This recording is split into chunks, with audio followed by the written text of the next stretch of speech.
Aaron Swartz was a coder, a political activist, and an internet freedom fighter, amongst many other things. He was a brilliant young man, but this weekend he committed suicide. I joined the ranks of those who have been deeply saddened by his loss. There's been an outpouring of tributes in the wake of his death, including Harvard law professor Lawrence Lessig, who appeared earlier today on HuffPost Live.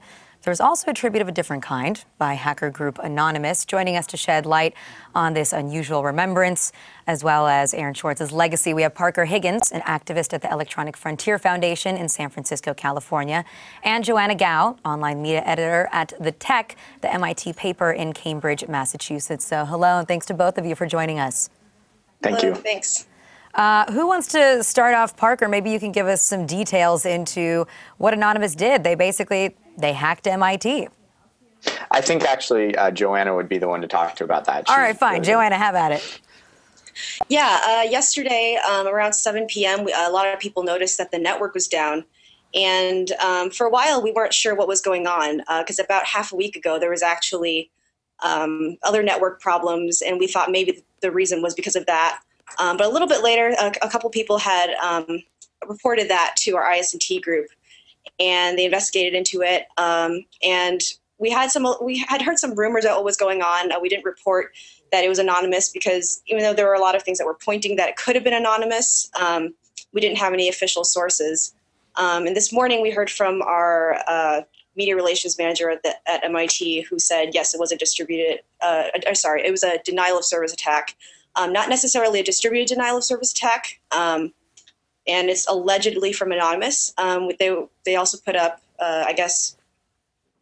redid, two different pages. The cogen page, which is our cogenerational plant, and one other page run by, So that's basically what happened. And they put up their message on both of those pages.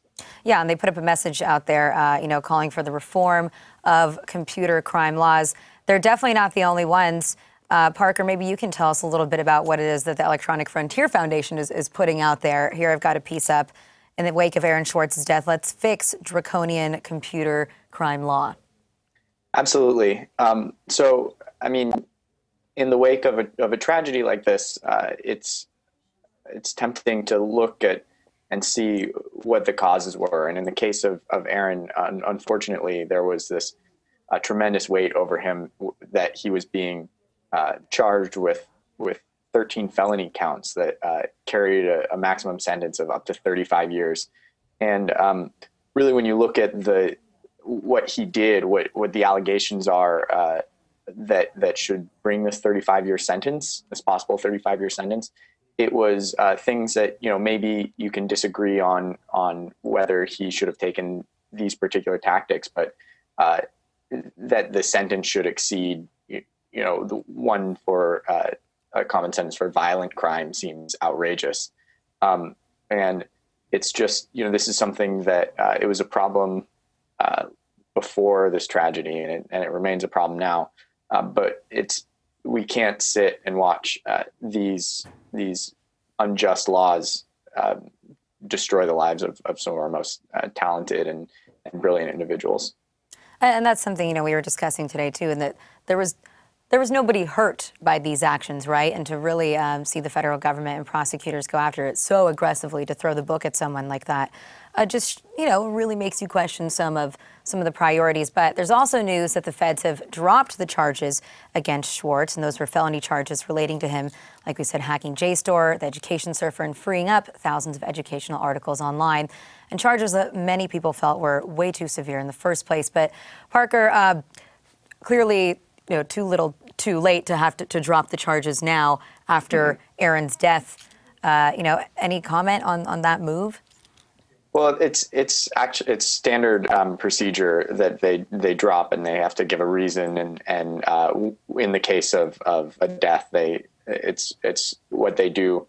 But I do think that it's been analyzed closer than it might in most cases, because it really looks like the prosecutors were acting not out of a sense of justice or of responding to harm, but as if they have a vendetta, or they're making an example, which isn't something that anybody likes to see in a justice system.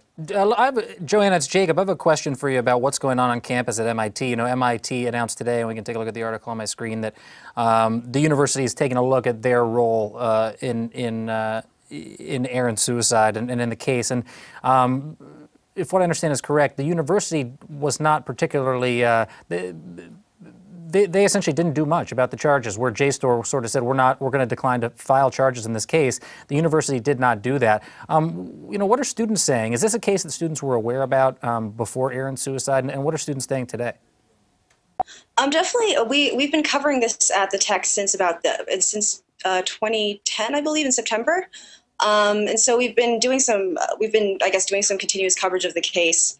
So if people have been following our paper and the news that we've been covering, we've definitely been covering it. I went to the protest yesterday. That was, I guess, it was circulated quite heavily online and on Twitter.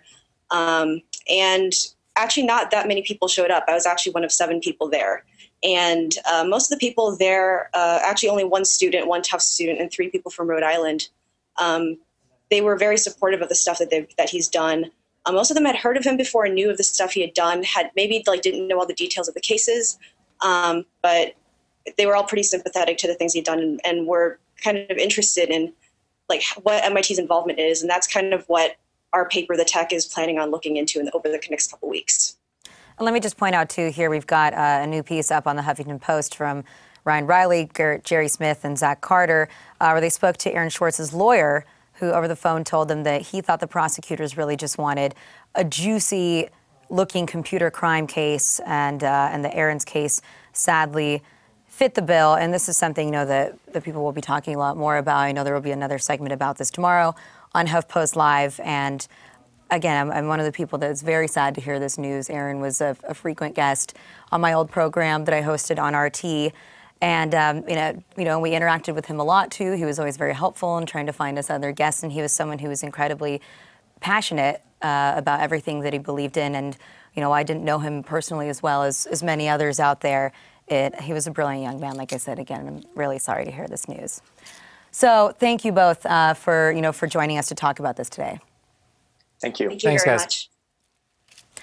And thanks to you guys, and stick around. As always, a lot more coming up on HuffPost Live. Thanks, Jacob. You got it.